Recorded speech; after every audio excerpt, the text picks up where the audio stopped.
My name's Mike Stanberry, James M. I've been in the Valley since 1967. I can remember when Willits was hayfields. And anyway, all of my kids went through K through 12 basalt schools, which treated them very well, and they've all done well. When my daughters were in the sex education class at Basalt High, the teacher lost control of the class, and it was very ugly.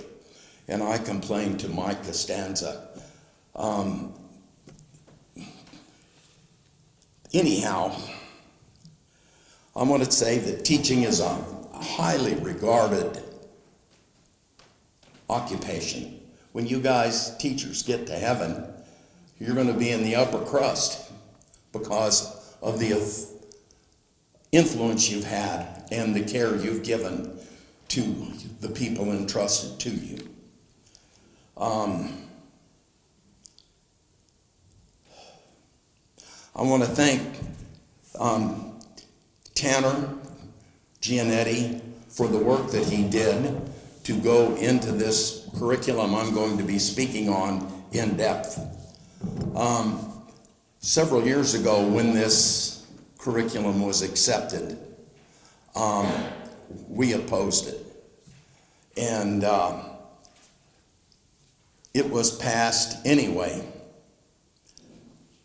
It burdens youngsters with information they aren't mature enough to process, nor do they need to have this information at kindergarten. That's insane. It's insidious. It's foisted on them by people who are supposed to love them and care for them. It's wrong. It's not only short-sighted, but wrong, and damages our very dearest heritage, our children. In what world do you think it's right to let children make decisions from which there is no turning back?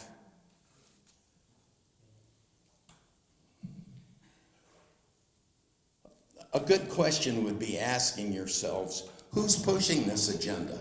Who's pushing it? Are you guys being used to institute something that is so morally bankrupt and wrong?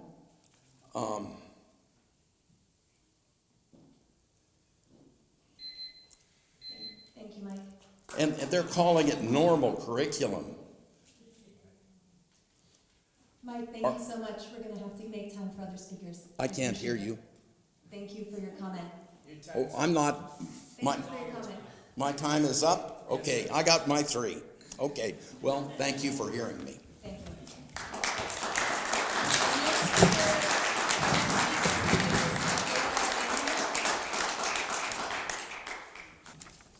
I know this is on the agenda next time, but I don't know if I'm able to make it, so I just wanted to come in person. So my name is Michaela Idhammer-Ketpura, and I'm here as a longtime youth advocate in our valley, serving kids 0 to 18 in various roles, and as a parent of 2 kids who go to Basalt.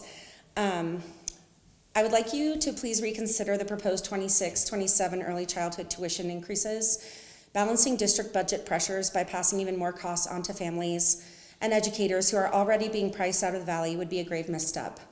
When early childhood becomes less affordable, families leave or don't move here at all, which accelerates the enrollment decline we're already facing across the district, including K through 12. It becomes a self-defeating cycle of higher costs, fewer families, lower enrollment, less funding, back to higher costs. I understand the stated goals: aligning rates with local providers, reducing general fund transfers, improving early childhood teacher compensation, and maintaining quality. Those are real priorities, and teacher pay must improve. But increases of this magnitude, 5 to 35% based on the school, in 1 year risk turning early childhood into a program that only works for higher income individuals and households, while everyone else is pushed into patchwork care, long commutes, or leaving the valley. and comparable to local providers isn't a meaningful benchmark for me in a region where the market is already unaffordable for the workforce that keeps our community running. Many of us barely afford this program, but don't qualify for benefits like CCAP or Kids First. I'm also concerned about shifting the sliding scale into a benefits navigation approach through the Family Resource Center. Connecting employees to resources can help, but it shouldn't replace the district's responsibility to keep early childhood affordable for its own workforce. Asking staff to cobble together public benefits just to make working here possible undermines retention and stability for kids. Early childhood education is essential infrastructure. It's the highest leverage window for brain development and school readiness, and it's one of the most effective two-generation investments we have because it supports children and stabilizes families. But access determines impact. If families can't afford it, the benefits concentrate among higher income households and equity gaps grow. Before moving forward, please provide a clear public affordability and enrollment impact analysis and put additional options on the table. Phased in increases, a stronger sliding scale, and a transparent plan for how new revenue will translate into compensation without pricing families out. And please address why other funding sources don't appear to have been fully pursued first, including grants, philanthropic partnerships, and the technical support school teams need to become grant ready and competitive. Early childhood is essential to our community and our K-12 system, not a luxury add-on. And I do want to say that my children, one is in 4th grade, so she is not affected by this, and my 4-year-old will be receiving UPK next year, so not affected, but just fundamentally, I feel like we got to work on this. And I'm not a teacher, so thank you, guys. Our next speaker this evening is Jamie Gosha. My kids attended school in RE1, and I live in Glenwood and own a home in Carbondale. At the last meeting, I spoke in opposition to the inappropriate and explicit sex education curriculum that was implemented by this district, and along with dozens of concerned parents and community stakeholders, asked that it be removed from our schools. This board issued a statement that the curriculum will not be removed from our schools, which sent the message to our kids and our community that your agenda is more important than the well-being and the innocence of the students you are elected to serve and protect. Tonight, I would like to talk a little bit about trust. This community demonstrated their trust in your good sense and judgment by electing you to your position on the BOE. We trusted that you would hire a superintendent and senior leadership team who are experts in educating our children and managing the taxpayer funding that has afforded our communities with updated learning spaces and highly qualified and caring teachers in every classroom. We trusted that when our children are away from us at school, that they are learning how to read, write, do math, make friends, play outside, and build supportive relationships with their teachers. We teach our kids to trust that the adults at school have their best interests at heart and that they want them to be successful in their studies and to be productive, helpful citizens. We are believers in public education because we are products of public education. We know it can be an amazing experience for kids if we can trust that these things are happening. Unfortunately, the ways in which this board, the superintendent, and the senior leadership team has handled the valid and heartfelt concerns regarding the content in the sex education curriculum, the lack of transparency around its introduction and the opt-out process, and the dismissive and patronizing manner in which you have treated those with concerns has eroded all public trust in the Roaring Fork School District. Without trust, there can be no relationship. The good news is that you're in a position to earn our trust back and do right by the children and families in this district. You can start by eliminating contentious curriculum and adopt an age-appropriate and parent-approved curriculum such as Positive Action or Health Smart that meets state requirements and protects the innocence and safety of our kids. You can make necessary changes at the superintendent and senior leadership level to ensure that our student achievement levels are not an abysmal failure. 35% proficiency in reading and 15% proficiency in math is unacceptable, and those responsible for that failure must be held to account. Instead of asking for even more money through the Mill Levy override proposal, you can responsibly manage the funds that you have and eliminate unnecessary administrative positions so that the teachers receive adequate pay and our children have the resources they need to learn. Did you ever stop and ask why student enrollment is down? I would bet that student performance scores and putting your progressive agenda ahead of parent partnerships are the reason. Focus on the basics. Go back to the curriculum that focuses on positive relationships and inspires curiosity and critical thinking and diversity of thought. Make school joyful again. Until you take ownership of the mistakes being made by this district and commit to course correction, you will not be able to regain public trust. I'm asking you to listen to the concerns before you and to be brave enough to swallow your pride, respect the role of parents as ultimate teachers of their children, and work together to arrive at solutions that result in kids who are healthy, motivated, and thriving.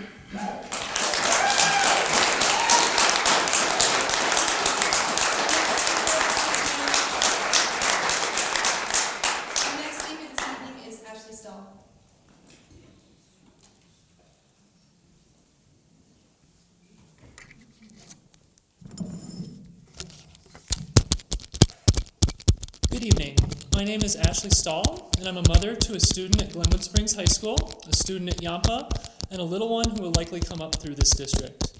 We are a queer family.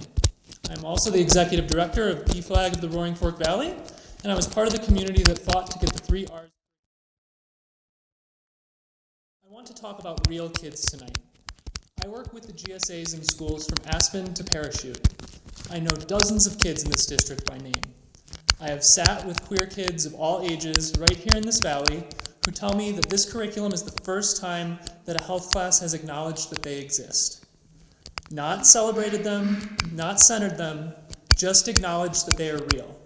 That's how low the bar was before 2023, and that's what's being threatened right now. I want to be clear that I am here on behalf of those kids tonight. They would be here themselves if it was safe for them to do so, but it is not. These are kids in our community who are already navigating more than most of their classmates. Higher rates of depression, anxiety, and isolation. Less likely to have adults at home they can talk to about who they are. For some of the kids I work with, right here in this district, a health class that says queer people exist is the only place in their day where they feel seen.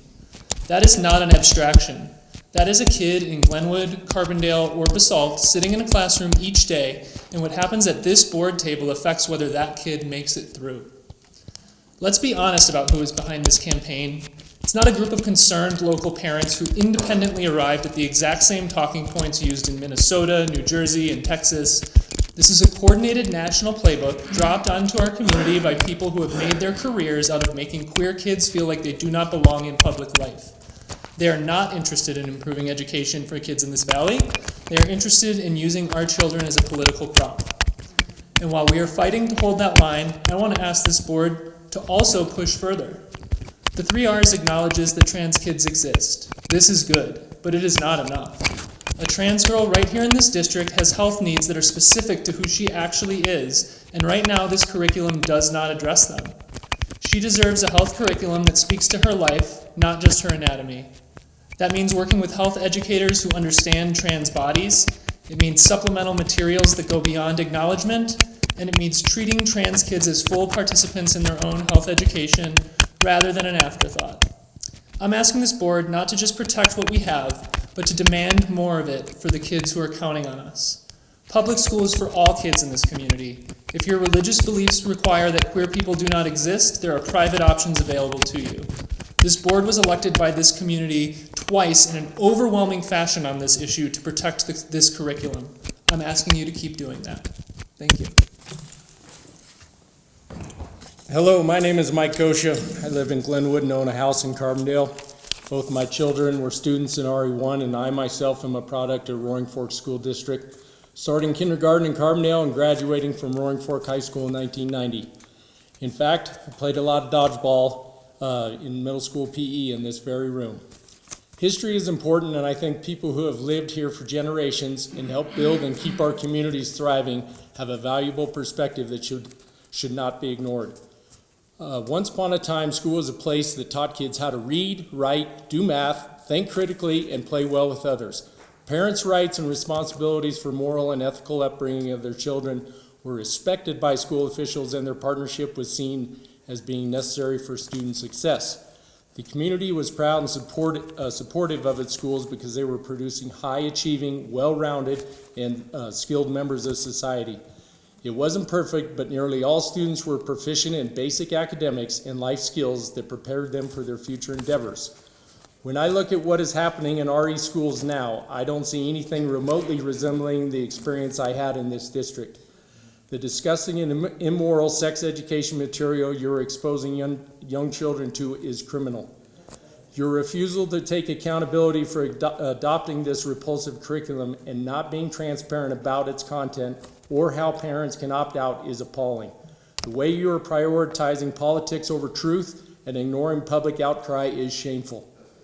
The 3 R's curriculum needs to be removed from our schools immediately.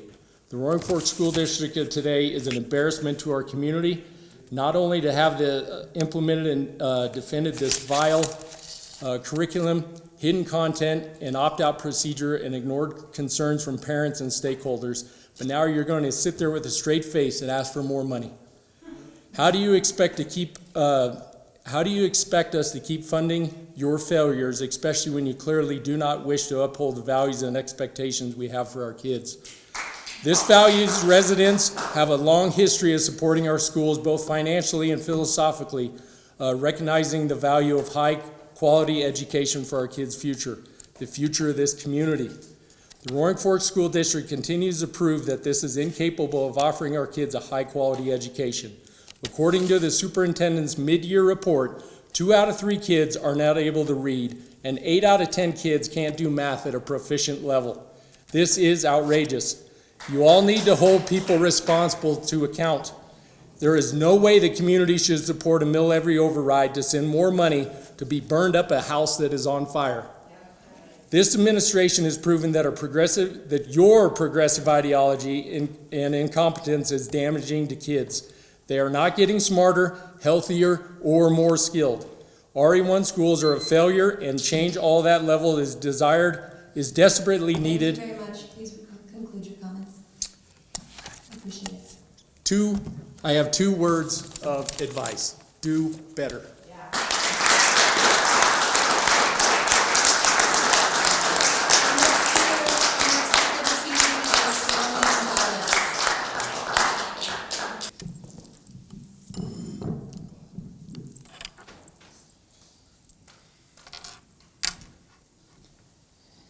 Mi nombre es Salome González, soy de Rifle y tengo 2 hijos en el distrito escolar RE2. A mi comunidad hispana de Glenwood, Carbondale y Basalt, abran los ojos, sean la voz de sus hijos, no se queden callados, no tengan miedo. Si ustedes no defienden a sus hijos, nadie más lo va a hacer. Como líder en la comunidad hispana, fundadora y directora de una organización sin fines de lucro, Círculo de Apoyo, y también soy miembro de la mesa directiva de la asistencia de víctimas en el condado de Garfield. Trabajo con la comunidad hispana, con víctimas de abuso sexual y violencia doméstica. Y por eso estoy aquí, no me voy a quedar callada. Escuché sobre este plan de estudio desde el mes pasado y el distrito RE1 no está haciendo nada para pararlo y apoyar a los padres.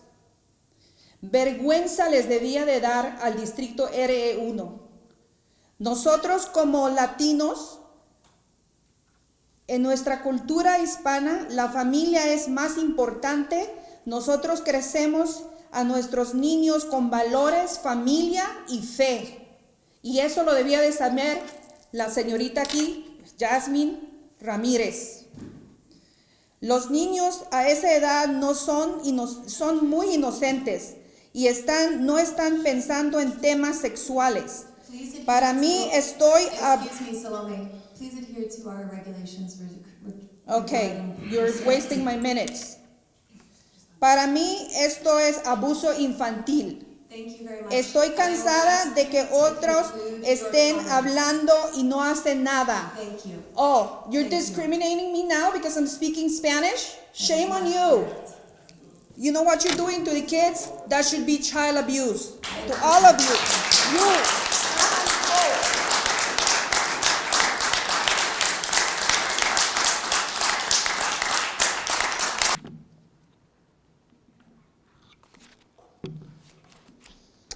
Thank you.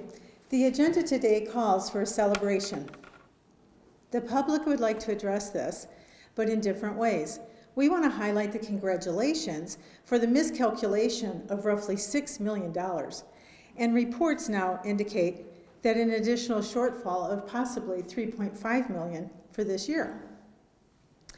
That figure includes the loss of students leaving the Roaring Fork School District, taking about $470,000 in funding with them.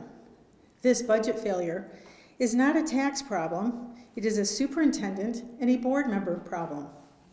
We are also being told that the district will completely close its deficit by 2026-27 without a mill levy override. It is important to note that when you were fully funded, those funds were mismanaged, which created the deficit.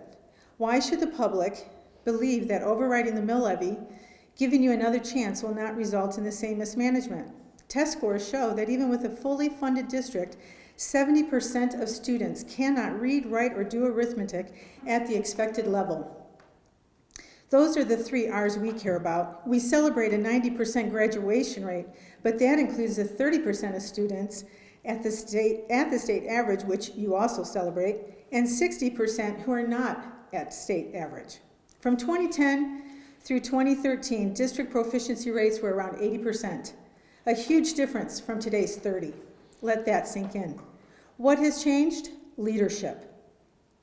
We used to be more conservative and focused on quality education, reading, writing, arithmetic. Our schools were once beacons of learning where families chose one school over another based on strong academic criteria. Now, students are leaving. Have you asked why?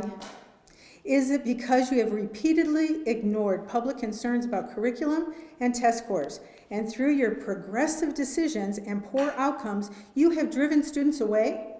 Today's new 3R curriculum has effectively become a health class that is really a sex education class. When Advocates for Youth, the creators of this curriculum, told you it should never be referred to as a health curriculum, you called it that anyway. It is not appropriate for 4 to 5-year-olds, much less 14-year-olds. It is so explicit, I'm not sure it should be considered for high school students. This renaming has caused a mistrust to your leadership. The miscalculation that you can do as you please affects your budget. The truth is you are no longer focused on creating a well-educated society. Your curriculum choices appear more about dumbing down our children and sexually stimulating them at the earliest age possible than it is about educating them on the fundamentals. When will you start putting our children first and their education? And when will you start providing proper curriculum that drives test scores up? When will you connect that this will increase student enrollment? In the end, it is these things that improve your budget, not a mill levy override. Thank you.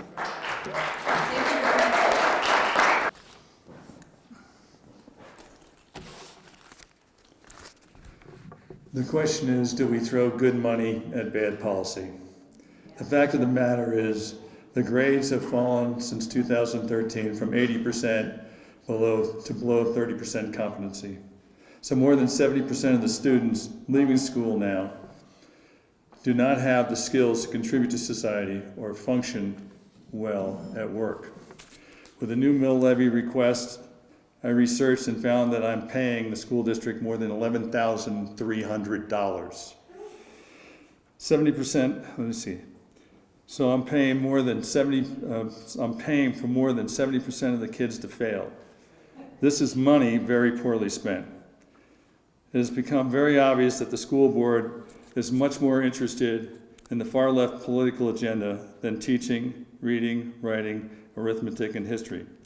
I talked to more than 40 people in the last 3 weeks, and not one of them thought that teaching 5-year-olds that the woman's most sensitive spot was their clitoris, that the male penis doesn't have a bone in it, or the depth of the vagina canal. They didn't think it was a responsible thing to do. They were shocked, and they even considered this irresponsible. The word is out, it's gone viral.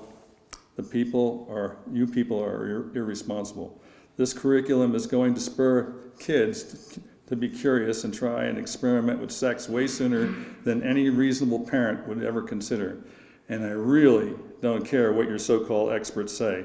I worked with addicts in jail, and I can guarantee you that they would all say that this will create sexual addiction. We have been talking about this for a long time and realize that the school board really doesn't care what the parents think or say. The superintendent's comments in the newspaper shows that. We are also having a very hard time trusting you with money. Apparently $7 million is unaccounted for. This is incompetent, or is this incompetent or corruption? Excuse me. The last superintendent took the board for a lot of money, and he was unqualified and incompetent. He played you like a fiddle. Now you're asking for more money. We need an outside audit immediately to give the taxpayers an answer to where their hard-earned tax dollars have gone. So I'll give this advice once again. Go back to when the schools were getting the best grades and look at the 12-year curriculum and start there.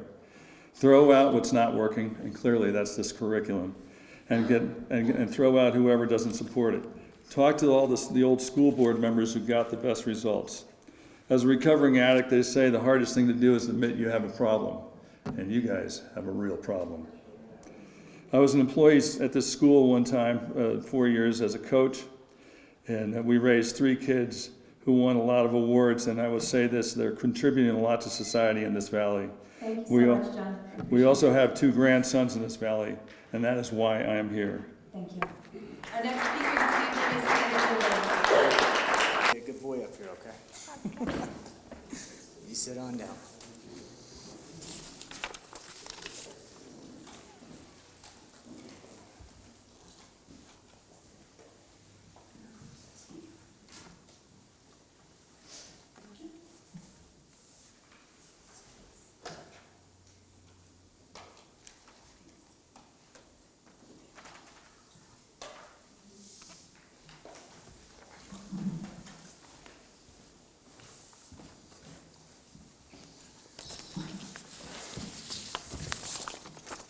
Testing, 1, 2. Well, before I get started today, I just wanted to ask for a show of hands on everybody who's in here in opposition of the 3 R's curriculum. And please keep your hands raised if you're in opposition of the parental rights violations that are occurring. Thank you. So the packet that I passed out before you all is the same version I emailed you earlier today. And this is a formal request to meet to resolve the parental rights violations that are currently taking place in the district, and provides a detailed dispute foundation citing federal, constitutional, Colorado statutes, and district policy violations. I've also brought a copy of this to be submitted for public record in this meeting. I truly look forward to receiving your response and working with you for the betterment of this district. The rest of the time that I have available to me, I was going to focus in on this Mill Levy override. And the fact of the matter is, we gotta let the facts and merit actions speak for themselves. And in 2025, only 25% of our students were proficient in math. That means that 3 out of 4 students in this district are not performing at grade level. Yet our graduation rates remain near 90%. So while we celebrate an accredited status from the state, the parents and taxpayers of this valley are looking at the reality of an academic stagnation and a complete collapse of fiscal oversight. This isn't a success story, it's a push-through policy. We're handing out diplomas that don't reflect actual competency, effectively setting our students up for failure the moment they leave our halls. Even more distressing is the board's failure in its most basic fiduciary duty. The district received $7.7 million from the Mill Levy in 2021, then led the district to a $5 million deficit only 2 years later, caused by what this administration calls massive errors. You admitted to forgetting about budgets for entire line items like transportation and special education. You drained $10 million in reserves in a single year to cover a lack of internal controls. Any private sector board would have been replaced for a fraction of this negligence. And instead, your response to losing millions of taxpayer dollars through poor accounting was to strawman former admins and blame systems, yet the senior board members here were responsible for this budget's approval. And yet again, you are asking the community for their endorsement for another mill levy. This is not going to fix the financial issues. This is not a funding problem, it is a leadership problem. Since 2021, the academic gap has not closed, our proficiency rates remain below the state average, and our bank account has been mismanaged to the point of crisis. How can you ask the taxpayers for a bailout to fix the holes created by your own oversight failures? Actions speak louder than words. Good. Thank you. Next,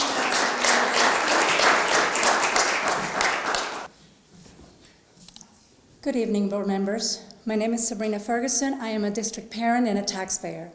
I am here tonight because the math for this $4.5 million mill levy override does not add up. In October 2025, RFSD enrollment plummeted by 4.2%, nearly 4 times the state average. While our student population shrinks, the tax revenue is exploding. Property tax collections are set to increase by $11 million this year alone due to rising valuations. To claim that $11 million windfall is not enough is an insult to the taxpayers of this valley. By raising the tax floor again, you aren't fighting the housing crisis, you're subsidizing it. You're directly responsible for the cost of living increases that prices families and our teachers out of their homes. Last year, the district faced a $5.7 million deficit. Your solution was to drain $2.5 million from reserves and divert $1.5 million from the Meadowwood housing surplus. Let's be clear, when a district loses track of millions in recurring costs, it doesn't have a revenue problem, it has a management problem. In 2021, you promised us a ballot issue 5B would fund teacher staffing. Instead, you used it to inflate administrative pay. Today, 32 administrative positions cost us $5.7 million, an average of $178,000 each, including benefits. While the superintendent took 33% raise, our classrooms are starving. You have spent years prioritizing the comfort of the front office over the needs of students. Your academic results are equally indefensible. While math and literacy scores lag and schools slide into priority improvement status, your priority is hiring deans of culture at $83,000 a year plus benefits. A dean of culture does not teach a child to solve a quadratic equation or decode a text. Culture is the result of academic success. It's not a job title that you can buy with taxpayer money. Every dollar spent on new bureaucracy is a dollar stolen from a math interventionist or a smaller classroom. The most recent audit shows a 37% drop in cash reserves in a single year. That is a massive red flag. This $4.5 million MLO isn't a strategy for excellence. It's an emergency bailout for poor management. Stop asking homeowners and renters to pay for your fiscal mismanagement. You are sitting on an $11 million windfall. Use it. Accountability starts here tonight. Will you prioritize the classrooms or will you continue to feed the bureaucracy? Thank you. Our next speaker from our additional list here, and I apologize if I mispronounce, Jalen Lessig.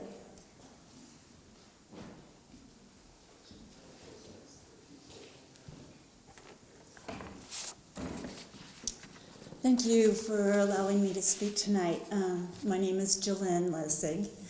I'm a retired technology teacher from Basalt Middle School, teaching in our district here for 25 years and 11 previous years in Sidney, Nebraska as a classroom teacher.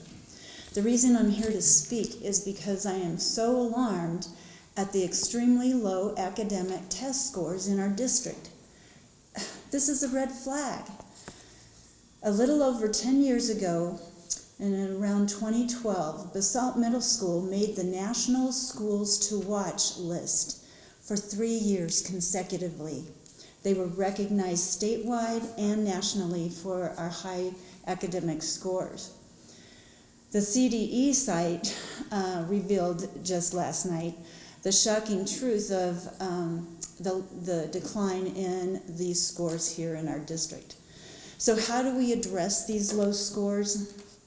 I suggest skimming out programs such as the so-called health program or sex ed for primary grades or for school, and instead focus the time spent in the classroom on skills and topics that matter for academic success. Math, reading, English, science, social studies. Those are the basic skills for success in future. As educated people, we know that students' brains develop in mature in stages over the years, especially in reading and math. My point is that they should not be mentally pushing primary grades to try and comprehend sex. Let the parents take that responsibility. I wanted to know what this curriculum really included, and in spite of going to the school and searching the district website, there were no answers. Are we really looking clearly at the needs of our young children? There is insufficient evidence that young children in the Roaring Fork School District are really ready for a type of program like this. For these reasons stated, as a retired teacher and a taxpayer, I do not approve of my tax dollars being spent on this curriculum. Let's spend our tight funds, as seen tonight, on curriculum that counts: math, reading, English, science. Thank you. Up next, we have Elise Wolf as a speaker. Good evening. My name is Elise Wolf. I live in Carbondale, and I have a child in the Basalt ECE who will be entering kindergarten next year. I'm speaking tonight in support of the 3 R's curriculum. I want to restate those: rights, respect, and responsibility. Thank you to the board and the former board members for bringing this curriculum to the Roaring Fork Valley. The ECE parents receive all of the notifications for Basalt Elementary, so I saw the announcement that the Basalt Elementary School would be teaching this curriculum in March, right in line with the opt-out form. I read through the curriculum knowing this was coming down the line for my child next year, and knowing this was something of a subject of contention for some. I read all 6 lesson plans for grades K through 4. They are entitled, My Space, Your Space, My Body is My Body, Circle of Life, Understanding Our Bodies, Consent, Your Body, Your Rights. I read through every page and tried to imagine myself in the shoes of other parents. What part of this curriculum might be objectionable? I couldn't find one part of respect, body part knowledge, and boundary setting that I could find objectionable. My Space, Your Space curriculum, being taught to kindergartens in Basalt at least, discussed giving kids the space to develop the touch they are okay with and the touch that makes them uncomfortable. These are not sexual. We're talking about faces, knees, elbows, ears. Nowhere in here is sexuality discussed. Nowhere in this curriculum are private parts, genitals, discussed. What parent, what community member would not wish that our children are taught to respect each other, protect themselves from harm, and communicate wrongdoing? I want this deeply from my child, and I also want her classmates to be equally equipped to respect each other and arm themselves with the language to protect each other. In the K-4 curriculum, there's only one part that concerns me. It was in the My Body is My Body curriculum, targeted for first graders, that sets students up to identify trusted adults and practice telling a trusted adult about abuse. At this point, we all know that the adults kids think are trustworthy turn out to be untrustworthy. I don't know the right curriculum to address this, but it should be considered. Just think about this. Just 4 or 5 years ago, a trusted daycare teacher in this valley was building an unsafe relationship with students. Thank you. Thank you. Very respectful of you to hear our comments. My name is Alpin Badgett. I didn't really prepare. I came to listen, but I stopped at the library and got a book out of the free room, and it inspired me. It's about finding a holy moment, and I might read from it. I'd like to introduce myself. Actually, before I introduce myself, I'd like to thank Tanner for what he's been doing, bringing attention to these matters of the 3R curriculum, which I'm highly opposed to. I'd also like to thank Mr. Nislanik, who spoke on the 11th, I believe. When I listened to the board meeting comments on the 11th and heard Nislanik, when I heard Lee Slanik's testimony about his second grader coming out of the classroom, or the other kids coming out of the classroom because his second grader had opted out, and the kids came out confused, my heart broke. I cried. A little bit about myself. I've been here for 50 years. I'm 52 years old. My dad is a coal miner. I'm a painter. I came here after work. I've spent my whole life preparing a home for my 5 children, one of whom just graduated from college, cum laude. My 3-year-old is going to be a kindergartner. My 8-year-old is in 2nd grade in private school, and my 2 high school aged kids are here at Roaring Fork High School. I pay 10% of my monthly income for property tax. I grew up in a shack in Marble and drank water of the spring. The property I bought in Carbondale was a trailer home that I fixed the leaks in the roof for 17 years. And then I got a loan and built the house. I heard earlier during your meeting about a 50% increase in your insurance. That hit me too. It hurts. You know what else has increased? Property taxes, drastically. It feels like oppression. I work my butt off, and I can't afford to live here. I want my kids to live here too, happily. So at any rate, I strongly am upset about the disrespect of this 3 hours curriculum. Thank you. I wish I could go on. There's something in there about calling.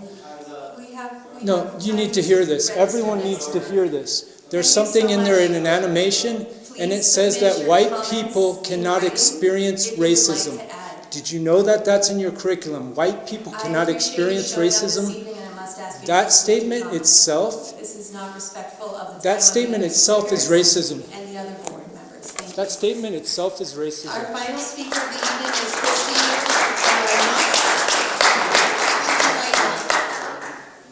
Thank you.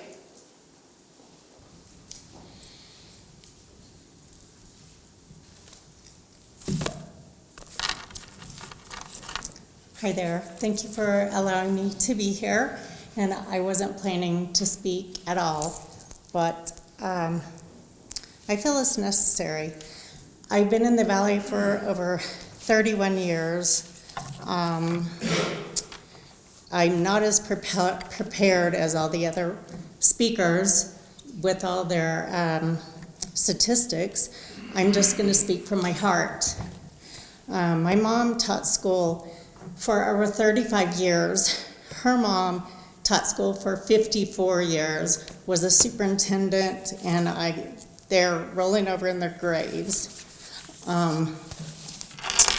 We raised 6 kids who went through this school district. 1 graduated from Roaring Fork, 3 from Glenwood High. The youngest was very affected, and when he came home from school one day, he said, "I hate you, I hate America," to us. It was his senior year, he had all his credits. I looked in the driveway, his car was there, so I knew he was at home, sleeping or just being away from the environment, the evil environment that he was in. Because within 2 weeks or so, he said, "I love you," to us, and gave us hugs. And when he graduated, there were 13 valedictorians. You tell me that is, oh, you get a participation ribbon just for being here. That's asinine. All people, however, I want to say I am a Christian. All people are validated. I love all people. So maybe there should be a separate class for those, the LGBTQ class, for them, just a separate place where they can go, not being forced upon everyone else. Speakers may I direct saw. comments and criticism at the board, but please refrain from indicating comments and criticism at our staff and students. Thank you. Okay, I'm sorry, I didn't think I was criticizing, but anyway. So I saw the curriculum that is being introduced, and I thank God that my kids are out of this demonic system. This curriculum is nothing but legalized pornography, and I will fight with all my being until this is totally removed from our school system. Thank you.